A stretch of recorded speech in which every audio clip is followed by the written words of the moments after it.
पाकिस्तान में भारत के लिए अपना एयर स्पेस बंद किया तो भारत ने भी पाकिस्तान के लिए अपना एयर स्पेस बंद कर दिया है और अब पाकिस्तान के विमान पूरब में जाने के लिए चीन का चक्कर लगाकर जा रहे हैं। जाहिर है कि भारत के एयर स्पेस स्ट्राइक से पाकिस्तान की जो एयरलाइन है उसकी कमर जरूर टूटेगी। आपको रिपोर्ट दिखाते हैं इसी से जुड़ी हुई।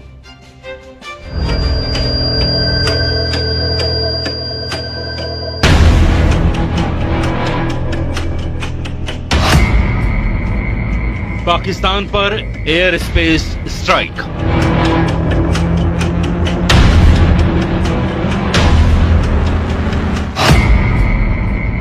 जल प्रहार के बाद वायु प्रहार।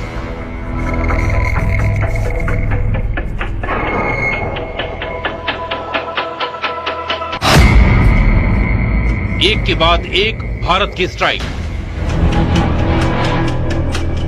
भारत ने पाकिस्तान को करारा जवाब देते हुए अपने एयर स्पेस को पाकिस्तान की उड़ानों के लिए बंद कर दिया है।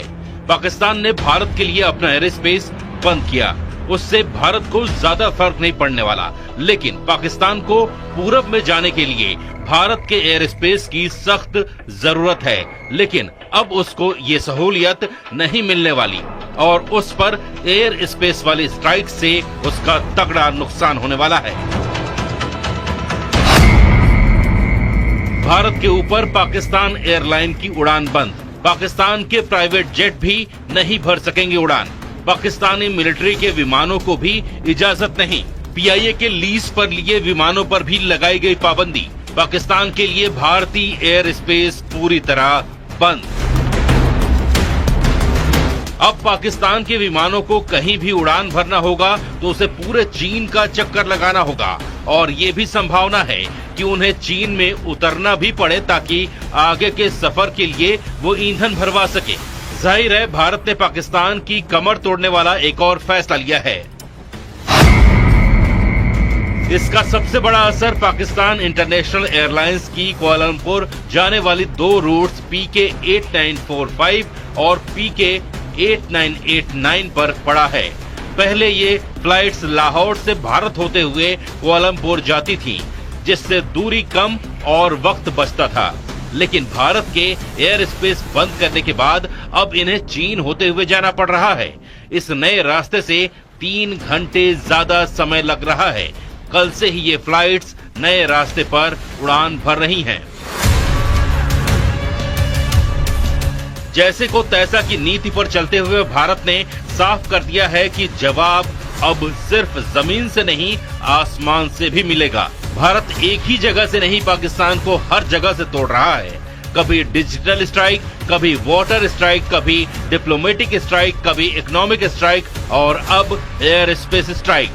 वही पाकिस्तान ने अपना एयर स्पेस बंद करके खुद अपने पैर पर कुल्हाड़ी मारी है और उसे लाखों करोड़ डॉलर की चपत लगने लगी है। पाकिस्तान को भारतीय विमानों से मिलने वाली ओवर फ्लाइट फीस का अब नुकसान उठाना पड़ेगा। एक बोइंग 737 के लिए औसतन $580 और बड़े विमानों के लिए इससे भी ज्यादा फीस पाकिस्तान को मिलती थी। जानकारों के मुताबिक हर दिन करीब 2 से 2.4 लाख डॉलर की चपत पाकिस्तान को लग सकती है। लैंडिंग, पार्किंग और अन्य शुल्क जोड़ लें तो कुल नुकसान $3.5 लाख तक पहुंच सकता है। इससे पहले पुलवामा हमले के बाद भी पाकिस्तान ने भारतीय विमानों के लिए एयर स्पेस बंद किया था और उस दौरान उसे करीब $100 मिलियन का घाटा उठाना पड़ा था। लेकिन इस बार उसे दोहरी मार पड़ने वाली है।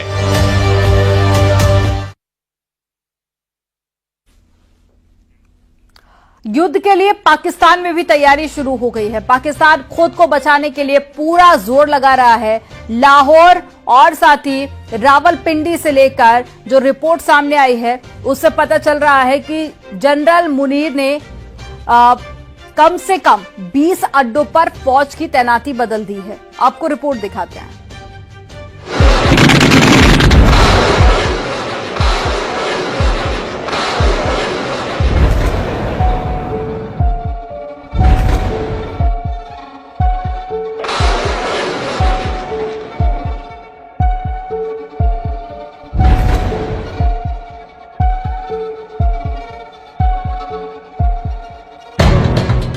गुजरांवाला और सियालकोट में एयर डिफेंस अलर्ट पर है।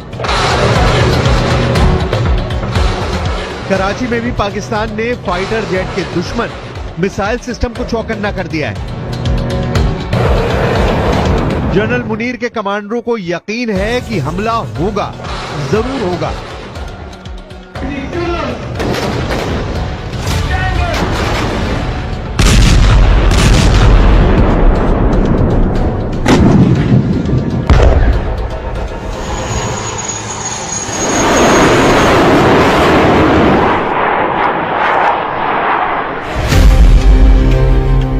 पाकिस्तान के पास 3 तरह के एयर डिफेंस सिस्टम हैं जो चीन से लिए गए हैं। पहला है FM-90 जिसकी रेंज 15 किलोमीटर तक है।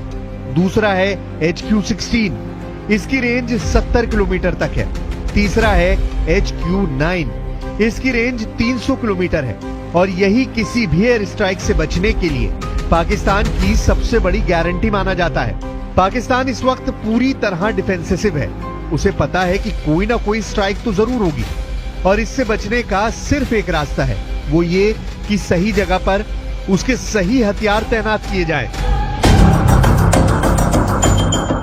पाकिस्तान ने भारत से लगी सीमा के करीब 2 लोकेशन पर अपने बड़े रडार सिस्टम तैनात किए हैं। एक है सियालकोट और दूसरा है लाहौर। दोनों जगह उत्तरी फ्रंट का हिस्सा है और 1965 के बाद 1971 के बहुत ही खतरनाक युद्ध के शर्मदीद गवाह रहे हैं। पाकिस्तान के अंदर लगातार हथियारों और सैनिकों की मूवमेंट तेज हो गई है। सड़कों पर आर्टिलरी देखी जा सकती है। तोप और टैंकों को एक जगह से दूसरी जगह ले जाया जा रहा है, जिससे साबित होता है कि जमीन पर पाकिस्तान की तैयारी जीरो रही है। और अब पहलगाम आतंकी हमले के बाद उसे अचानक ये ख्याल आया है कि भारत तो जवाबी हमला भी करेगा। खैबर पख्तूनवा और पंजाब के कई मिलिट्री अड्डों से फोर्स POK में भेजी गई है ताकि LOC पर मोर्चे को मजबूत बनाया जा सके। क्योंकि अगर भारत कोई सर्जिकल स्ट्राइक करता है, जैसा उरी पर हुए आतंकी हमले के बाद हुई थी, ऐसे हालात में पाकिस्तान के पास फौज का बैकअप मजबूत रहे। कहूँगा कि एक क्लैश की सूरत हाल बिल्कुल नजर आ रही है। अल्लाह करे एवर्ट हो जाए, हम कोई जंग मुसल्लत हमारी तरफ से तो कभी तौर पे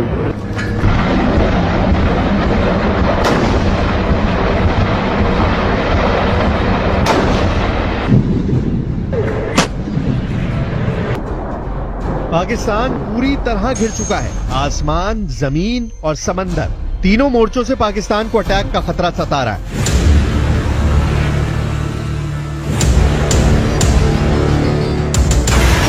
सुखोई 30 MKI से लेकर राफाल और ब्रह्मोस से लेकर नौसेना के बड़े बड़े जंगी जहाज बता रहे हैं कि पाकिस्तान को चौंकाने वाले बहुत ही खतरनाक मिशन की शुरुआत हो चुकी है।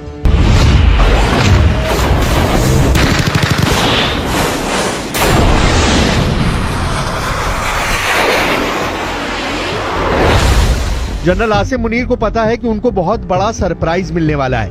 पहलगाम में हुए आतंकी हमले का बदला भारत लेगा, इसकी गारंटी 100% है।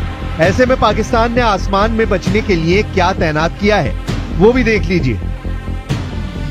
पाकिस्तान में AEWC यानी एयरबोर्न अर्ली वार्निंग वाले विमान, जैसे कि स्वीडन से लिया गया साप 2000 एरियाई, ये 450 किलोमीटर की रेंज में हवाई गतिविधियों पर नजर रखता है। ये विमान इस वक्त उत्तरी पाकिस्तान से दक्षिण पाकिस्तान तक लगातार चक्कर लगा रहा है ताकि भारत की तरफ से उड़ने वाले किसी भी विमान जो उसकी तरफ बढ़ रहे हों, उनका फौरन पता लगा सके। पाकिस्तान के पास ऐसे 9 विमान हैं जो लगातार भारत के बॉर्डर की तरफ बारी बारी से उड़ान भर रहे हैं। पाकिस्तान को पक्का पता है कि हमला होगा। ये बात शहबाज शरीफ भी जानते हैं, पाकिस्तान की फौज भी जानती है। जनरल आसिम मुनीर और उनके एक कमांडर को पता है कि पहलगाम का बदला तो लिया जाएगा, लेकिन तमाम तैनाती और मूवमेंट के बीच पाकिस्तान में कुछ ऐसी हरकत भी हुई है जिससे साफ पता चलता है कि वहां की पॉलिटिकल लीडरशिप को इस वक्त सबसे बड़ा खतरा अपने किसी बड़े अड्डे पर हमले का है। Our valiant armed forces remain fully capable and prepared to defend the country's sovereignty and its territorial integrity against any misadventure, as clearly demonstrated by its measured yet resolute response to India's reckless incursion in February 2019.